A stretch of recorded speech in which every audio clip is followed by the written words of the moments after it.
سفر کی وجہ سے آپ روزہ چھوڑ سکتے ہیں. سفر میں آپ ہیں, آپ کی مرضی ہے, چاہے تو روزہ رکھیں چاہے روزہ نہ رکھیں. نماز پڑھنا ہے سفر میں, نماز میں مرضی نہیں, نماز سفر میں پڑھنا ہے. اس میں اتنی یہ سہولت ہے کہ آپ سفر میں نماز کو قصر کر کے پڑھ سکتے ہیں. اور ایک اور سہولت ہے کہ جمع کر کے بھی پڑھ سکتے ہیں. جمع نہ کریں تو بھی کوئی حرج نہیں, جمع کر کے پڑھنا چاہیں دو نمازوں کو تو اس کی بھی اجازت ہے. لیکن روزہ میں اتنی رخصت ہے کہ آپ چاہے تو رکھیں اور چاہے تو نہیں رکھیں. لیکن اس میں افضلیت کا معاملہ کیا ہے؟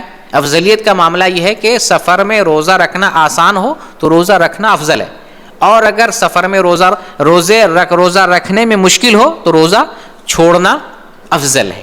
یہ سفر سے متعلق مسئلہ ذہن میں رکھنا چاہیے.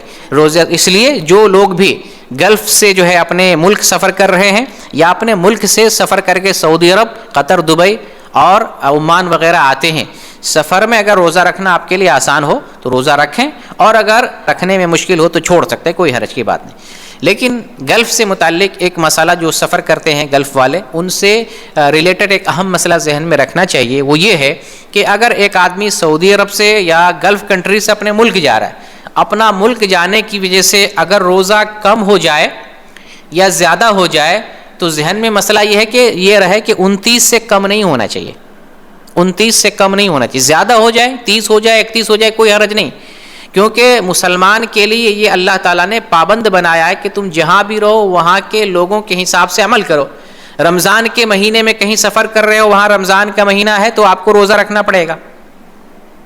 فمن شہد منکم الشہر فلیصمہ, جو رمضان کا روزہ پائے یا رمضان پائے وہ روزہ رکھے. تو جس ملک میں بھی سفر کر کے جا رہا ہے وہاں اگر روزہ چل رہا ہے تو آپ کو اس ملک کے حساب سے روزے کی پابندی کرنی پڑے گی. اس حساب سے اگر آپ کا روزہ بڑھ جائے, 30 ہو جائے, 31 ہو جائے, کوئی حرج کی بات نہیں, لیکن 29 سے کم نہیں ہونا چاہیے, کم از کم 29 ہونا چاہیے. ایک مسئلہ یہ ہے. دوسرا مسئلہ یہ بھی ذہن میں رہے کہ آپ سفر کرنے کی وجہ سے اگر آپ نے روزہ چھوڑا ہے تو وہ روزہ آپ کو قضا کرنا پڑے گا. آپ ایک ملک سے سفر کر کے دوسرے ملک میں گئے, بھلے اس ملک میں جانے کے بعد آپ کا روزہ 29 ہو جا رہا ہے یا 30 ہو جا رہا ہے, اس کا ایشو نہیں ہے. ایشو یہ ہے کہ آپ نے سفر کی وجہ سے روزہ چھوڑا ہے, وہ روزہ آپ کو قضا کرنا پڑے گا.